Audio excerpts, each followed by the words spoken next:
Here's what's coming up next on the Holo Movement Purpose Lab. Have you heard about the new podcast about autism and telepathy called the Telepathy Tapes that interviews parents and researchers around the world claiming that autistic children have a telepathic link often between their caregivers? I wanted to give a shout out to one of our collaborators, Sandy Sedgbeer, who runs the No BS Spiritual Book Club, where she interviews incredible thinkers from around the world about their top 10 favorite books that influenced their lives. She introduced us to Suzy Miller, who believes that autism is a shift in human consciousness, not a disorder. Her life radically changed in 1999 when she had telepathic communication with one of her young patients. And that's what she's going to talk about here in this incredible clip. Join us for the interview on Monday. I've had a lot of amazing experiences working with kids diagnosed on the spectrum, and they've taken me into all kinds of worlds and realities. And they use every opportunity to change perspectives, to have somebody in their midst see what is beyond what's the norm, what's right in front of them physically. So one of those experiences that I had was a child that was, I think he was probably 10 or 12 at the time. I was sitting with his mother on a park bench, and he walked over to me, grabbed my hand. When he grabbed my hand, he took me into a different, you might say a different field of consciousness. This child was nonverbal, spells to communicate, but was nonverbal in the 3D physical world.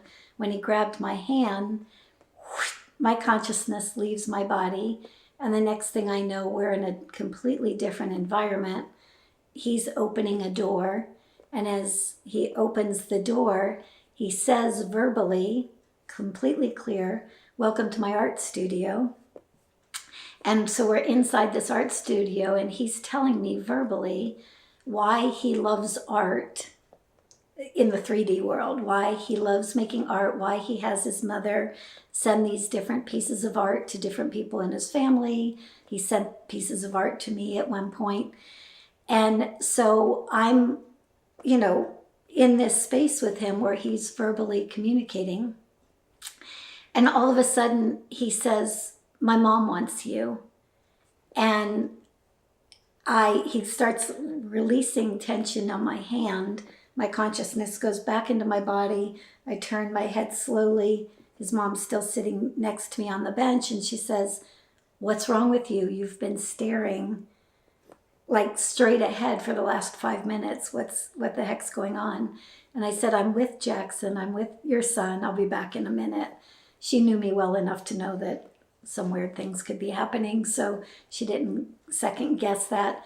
I went back up, spent time with Jackson until he was done explaining to me some of the things that he wanted me to know, and that he wanted his mother to know, and that he wanted me to share with others. And then he released my hand. My consciousness came back into my body, and he went back to being nonverbal. I've known Jackson for a very long time. Jackson was about 5 years old when I first met him.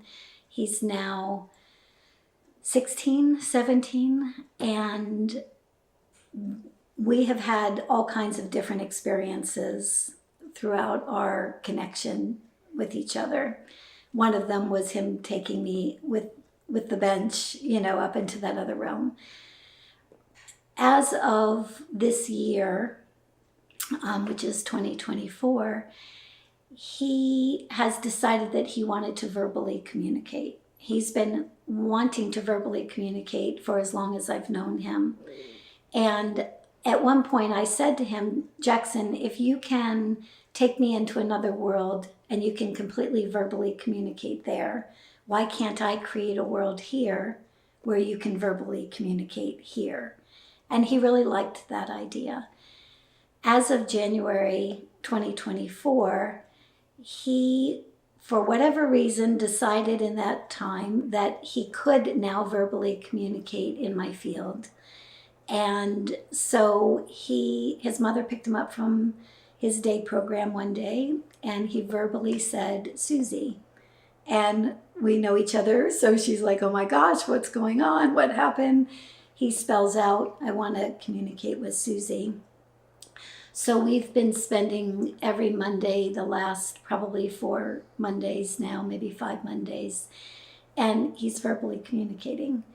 So that's where he is, and it just blows me away. I mean, here's a kid that, I've known for such a long time, and to hear his voice and to have him both telepathically communicate with me, spell to communicate, and verbally communicate now in any one of these sessions is pretty amazing. For more, watch the full episode, which will be aired on Monday. Or you can find this story on our podcast, Awaken Your Purpose. To find your passion and purpose, join us at hollowmovement.net/purpose.